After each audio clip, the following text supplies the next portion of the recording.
तो आइए देखते हैं प्रेजेंट टेंस। एक बार ध्यान से देखिए, प्रेजेंट टेंस वर्तमान काल।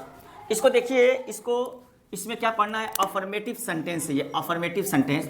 पहचान क्या है? ध्यान से देखिए आप लोग।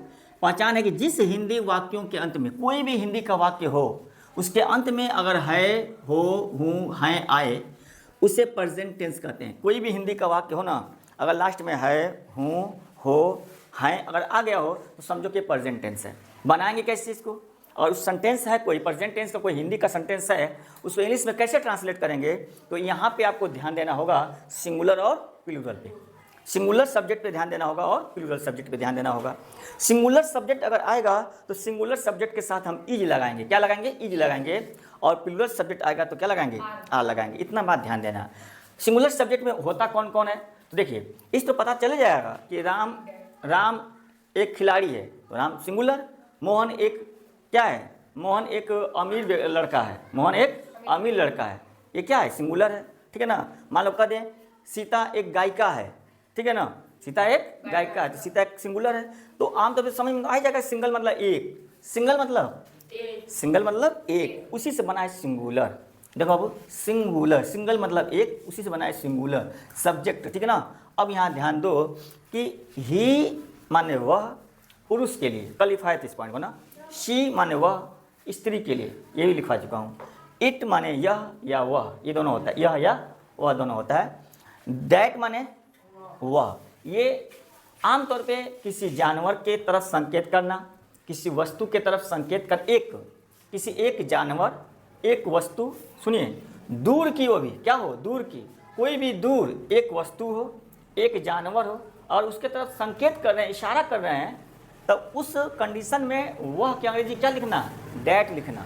उस कंडीशन में वह के अंग्रेजी क्या लिखना? डैट लिखना। ठीक है ना। तो क्या हो जाएगा? डैट। दिस, ये क्या है? दिस। दिस का मतलब क्या? कोई चीज़ नज़दीक है, मेरे पास है। ठीक है ना। और एक है तो वहाँ पे क्या लिखना? कोई भी चीज़ हो मेरे पास हो, मेरे पास नज़दीक हो, ठीक है ना, तो वहाँ पे क्या लिखना? दिस लिखना। एक होना चाहिए। जैसे यह एक मार्कर है, this is a marker, this is a marker. वह वाली कहानी जैसे कहूँ वह एक मुर्गी है, वह एक मुर्गी है, क्या कहोगे? That is a hen, that is a hen. वह एक पेड़ है, दैट इज ए ट्री। ठीक ना। यह एक क्या है? यह एक कुर्सी है, क्या कहोगे? यह एक कुर्सी है, दिस इज ए चेयर। तो समझ में आ गई बात ना। मोहन हो, सीता, इसके साथ क्या लगाना? इज लगाना बाबू। क्या लगाना? इज लगाना। और अगर प्लूरल सब्जेक्ट हो, अच्छा प्लूरल सब्जेक्ट में कौन कौन आता है? वी आएगा। वी माने हम या हम लोग। यू माने तुम या तुम लोग। दे माने वे लोग, क्या लगा? वे लोग। दोज माने वे। दिस माने ये। इसके साथ क्या लगाना? आ लगाना। और नोट में लिखना आई के साथ क्या लगाना? एम लगाना। इतनी बात समझ में आया? तो सेंटेंस लिया जाए। चलिए सेंटेंस लेते हैं, एग्जाम्पल के रूप में इरेज कर देता हूँ, आप लोग स्क्रीनशॉट ले लीजिए। ठीक है ना। चलिए अब यहाँ पे देखेंगे, इतना तो बात समझ में आ गया। अब इसका स्ट्रक्चर पहले हम ले लें कि स्ट्रक्चर क्या होगा। अफर्मेटिव सेंटेंस है, अफर्मेटिव सेंटेंस में और बात किया जाए तो स्ट्रक्चर पहले ले लिया जाए। क्या लोगे स्ट्रक्चर? ध्यान से देखो, स्ट्रक्चर ले रहा हूँ ना, स्ट्रक्चर ले रहा हूँ, देखना बाबू, स्ट्रक्चर ले रहा हूँ। जैसे मान लो क्या लिखना? सबसे पहले सब्जेक्ट लिखना। क्या लिखना? सब्जेक्ट लिखना, चाहे सिंगुलर रहे चाहे प्लूरल, जो भी रहे। उसके बाद अगर सिंगुलर रहेगा तो इज लिखना, प्लूरल रहेगा तो आई रहेगा तो एम लिखना, प्लूरल रहेगा तो क्या लिखना? आ लिखना। इन तीनों में से किसी एक को ही लिखना है, ये नहीं कि तीनों लिख देना उसी तरह, तीनों मत लिख देना उसी तरह, कोई एक ही लिखना है। और उस सब्जेक्ट पे ध्यान देना, सब्जेक्ट सिंगुलर है कि प्लूरल है। उसके बाद क्या लिखना? कंप्लीमेंट या अदर वर्ड्स। क्या लिखना? Other words. अदर वर्ड्स लिख दो या कंप्लीमेंट लिख दो, जो वाक्य को क्या कर दे? कंप्लीमेंट, यानी जो वाक्य को क्या कर दे? पूरा कर दे, जो वाक्य को पूरा कर दे। ठीक है ना। या चाहे इसी की जगह पे तुम अदर वर्ड्स भी लिख सकते हो, अगर लंबा रहे तो इसी को लिख दो, अदर वर्ड्स। अदर वर्ड्स दोनों में कोई लिख सकते हो, अदर वर्ड्स। अब अदर वर्ड्स को ना मैं अब शॉर्ट में लिखूंगा स्ट्रक्चर ना, तो ओ डब्ल्यू लिखूंगा। क्या लिखूंगा? ओ डब्ल्यू लिखूंगा। अब शॉर्ट में लिखूंगा तो ओ डब्ल्यू लिखूंगा। समझ में आ जाएगा ना। ये स्ट्रक्चर किसी को दिक्कत? नोट कर लो। सब्जेक्ट लिखना, इज एम आ लिखना, उसके बाद अदर वर्ड्स लिखना। एग्जाम्पल अगर देखना है तो देख लो, एग्जाम्पल देख लो बाबू, एग्जाम्पल देख लो। यहाँ पे अगर देखना, जैसे मैं कहूँ, जैसे यहाँ सेंटेंस देखो, मैं तैयार हूँ, मैं तैयार हूँ, मैं तैयार हूँ। देखो यहाँ ध्यान से, मैं तैयार हूँ, लिखते भी रहना, थोड़ा ध्यान देते भी रहना यहाँ पे। अब बताओ वो सब्जेक्ट क्या है यहाँ, मैं, कौन तैयार है, मैं तैयार हूँ। तो यहाँ पे मैं के इंग्लिश क्या होगा, आई। यहाँ सीधा देखो आई, और आई के साथ क्या लगाओगे, इस तीनों में किसको लिख दे बाबू, एम, आई एम, क्या लिखो, I am ready, READY, I am ready, मैं तैयार हूँ। क्या कहोगे, आई एम रेडी। हाँ, मान लीजिए कोई आए, ठीक है ना, चलना है, अरे आइए कोई दिक्कत नहीं, मैं तैयार हूँ, आई एम रेडी। हाँ, जैसे मैं कहूँ आप लोग एकदम तैयार हो, रेडी हो पढ़ने के लिए, क्या कहूँ, यस सर। लेकिन सुनो, अगर अकेले कहना तो आई कहना, लेकिन कहोगे हम लोग तैयार हैं, तब क्या कहोगे, देखो हम लोग तैयार हैं, हम लोग तैयार हैं। सुनो यहाँ पे, हम लोग तैयार हैं, देखो यहाँ है लिखा हूँ। तो अब क्या कहोगे, कहेंगे कि आप लोग तैयार हैं, तो आप लोग यही कहेंगे हम लोग तैयार हैं, ठीक है ना। तो क्या बोलना, हम लोग की इंग्लिश क्या होगा बाबू, वी होगा, क्या होगा, VWE, और वी के साथ रुको, वी के साथ क्या लगेगा, आर लगेगा। बीच में बोला मत करो बाबू, जब पूछेंगे तब बताया करो। वी आर रेडी, हम लोग तैयार हैं। क्या कहोगे, वी आर रेडी, हम लोग तैयार है। कोई दिक्कत किसी को, ठीक है ना। तो नोट कर लो यहाँ पे, जल्दी नोट कर लो, हम लोग तैयार हैं, ठीक है। यहाँ पे अगर देखो, नोट करते भी रहना, एक सेंटेंस और देख लो, यहाँ पे लिख रहा हूँ, ठीक है ना, यहाँ पे लिख रहा हूँ, ये नोट हो गया, इसको इरेज कर दें, इरेज कर दें, नहीं, जल्दी नोट करो, जल्दी नोट करो, ठीक है ना। बताओ बाबू, यहाँ सेंटेंस देख लो, मैं, यहाँ देख लो, तुम भूखे हो, तुम भूखे हो, तुम भूखे हो। हाँ बताओ बाबू, क्या है, you are hungry, you are hungry, तुम भूखे, यू आर हंगरी। देखो तुम के लिए क्या होगा, यू, हो के लिए क्या होगा, आर, यू प्लूरल है, आर लगेगा, जाहिर सी बात है, यू आर हंगरी, तुम भूखे हो, क्या कहोगे, यू आर हंगरी। एक और देख लो, देखना, वे लोग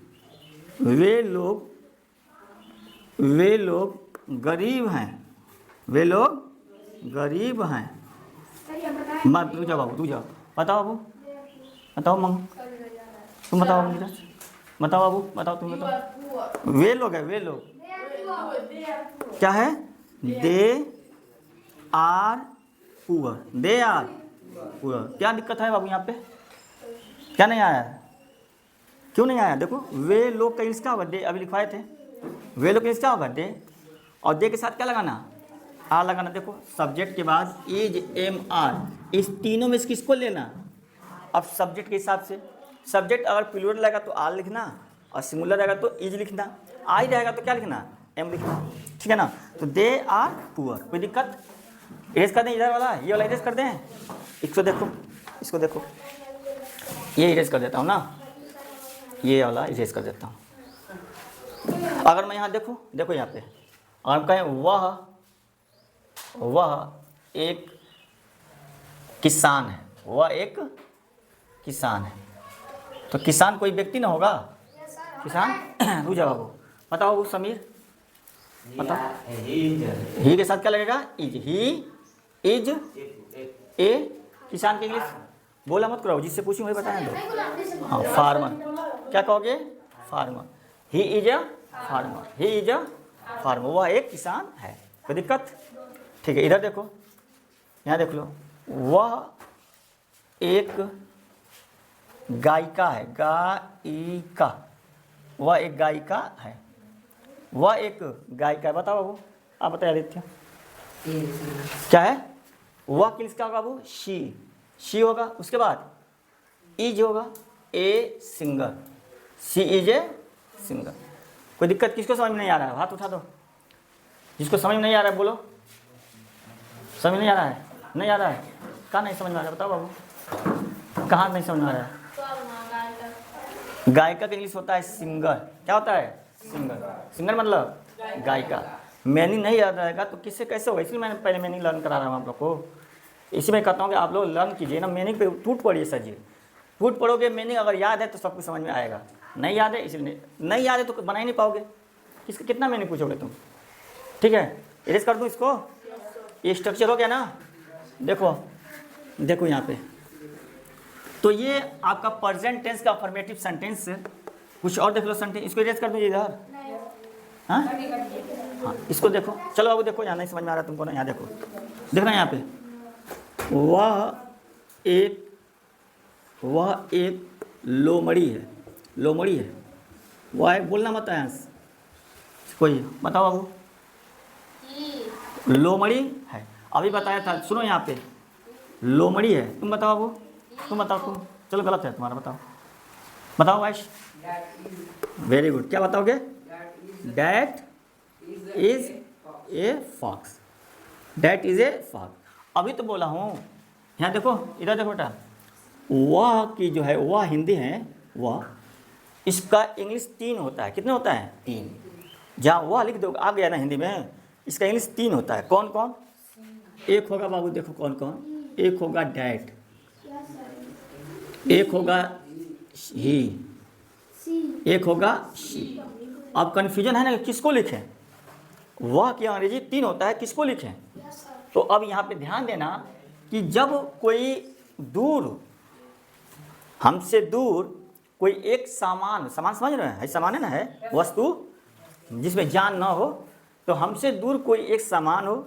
या कोई एक जानवर हो, एक जानवर हो, और उसके तरफ संकेत किया जा रहा है, ठीक ना, तब वहाँ पे वह क्या लिखना, डैट लिखना, बताओ, वह एक, इसका रहा वह एक लोमड़ी है, तो लोमड़ी एक जानवर ना बाबू, तो यहाँ पे वह क्या लिखना, डैट लिखा जाएगा, ठीक है ना, इसीलिए यहाँ पे डैट लिखा गया है। ही कब लिखना, जब किसी व्यक्ति के बारे में बात की जाए, कोई एक व्यक्ति हो, एक व्यक्ति हो, ठीक है ना, एक व्यक्ति मतलब पुरुष, और व्यक्ति में मैं बात करता हूँ पुरुष की बात कर, एक पुरुष हो, या व्यक्ति में तो सब आ जाएगा ना, कोई एक पुरुष हो सॉरी कोई एक पुरुष हो या एक लड़का हो, मतलब मेल, मेल समझ रहे हो ना, ठीक है ना, तो कोई भी एक, अब यहाँ सवाल है कि एक की बात है, ठीक है ना, कोई भी एक व्यक्ति हो, एक व्यक्ति कर रहा हूँ सॉरी, एक कोई पुरुष हो, वहाँ पे वह क्या लिखना, ही लिखना, और कोई एक लड़की हो या कोई एक औरत हो, ठीक है ना, तो वहाँ पे क्या लिखना, शी लिखना, तो ये पुरुष के लिए यूज होता है, ये पुरुष के लिए, ये किसके लिए, पुरुष के लिए, और ये किसके लिए, ये स्त्री के लिए, ये स्त्री के लिए, इतना याद रखना, और ये किसके लिए है, वस्तु या जानवर, वस्तु या, हालांकि यहाँ भी व्यक्ति आ जाएगा, लेकिन अभी वहाँ पे रोक रहा हूँ, ठीक है ना, धीरे धीरे चीज़ें वो समझ में आ जाएगा। तो वह एक लोमड़ी है। अब एक और सेंटेंस देखो, वह एक पतंग है, एक पतंग की तरफ इशारा है, वह एक पतंग है, वह एक पतंग है, वह एक पतंग, बताओ तो वो, तुम बताओ बताओ, हाँ, वह एक पतंग है, बताओ, हाँ very good, that is A kite, that is A kite, KITE ना, दैट इज ए काइट, यहाँ डेट लगेंगे ना, कोई दिक्कत नहीं है ना, समझ में आ गया। तो ये प्रेजेंट टेंस का अफर्मेटिव सेंटेंस अभी हुआ है, अफर्मेटिव सेंटेंस हुआ है ना, इस पर हम सेंटेंस दे रहे हैं, आप लोग बनाइए, ठीक है ना, इस पर सेंटेंस दे रहे हैं, अब आप लोग को बनाना है, ठीक है ना, ठीक है ना, इरेज कर दें, सेंटेंस दे रहे हैं, आप लोग बनाइए। अब यहाँ पे मीनिंग पे फोकस करना होगा, ठीक है ना, मीनिंग पे फोकस करना होगा, बनाइएगा सेंटेंस। जैसे मान लीजिए वह एक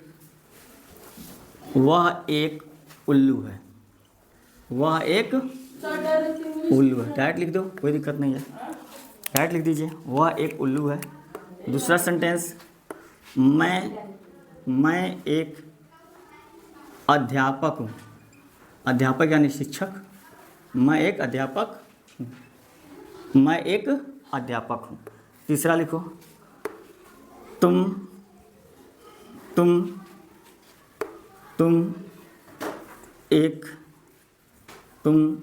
प्यासे हो, तुम प्यासे हो, तुम प्यासे हो। एक और सेंटेंस लिखो, चाहो, वे लोग,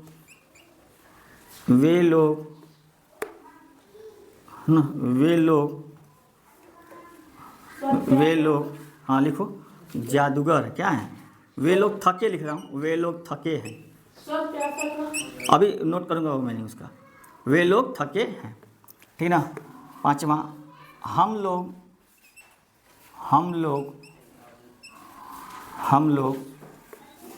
खुश हैं, हम लोग खुश हैं, हम लोग खुश हैं। 5 सेंटेंस रहने दें। अब यहाँ पे देख लो, उल्लू का इंग्लिश में यहाँ लिख रहा हूँ OWL। आउल माने उल्लू, आउल माने उल्लू, ठीक है। हाँ रख दो, अब अभी चेक कर रहे हैं। अध्यापक का क्या होगा? TEACHER, teacher. टीचर में क्या होगा? अध्यापक। टीचर माने अध्यापक, ठीक है ना। बढ़ जाओ। प्यासे का क्या होगा? प्यासे का देखो, थर्स्टी, THIRSTY, थर्स्टी माने प्यासा। थके बताओ बाबू, आयांश क्या होगा? TIRED, बहुत अच्छा, TIRED, टायर्ड माने थका। इसका बताओ बाबू। खुश का क्या है? HAPPY, happy. हैप्पी माने खुश, ठीक है ना। तो समझ आया आप लोग को? इसका आप लोग बना लीजिए, ठीक है। फिर कल हम बात करेंगे निगेटिव सेंटेंस पे। प्रेजेंट टेंस का निगेटिव सेंटेंस हम कल बात करेंगे, ठीक है ना। ठीक है, थैंक्स फॉर वॉचिंग।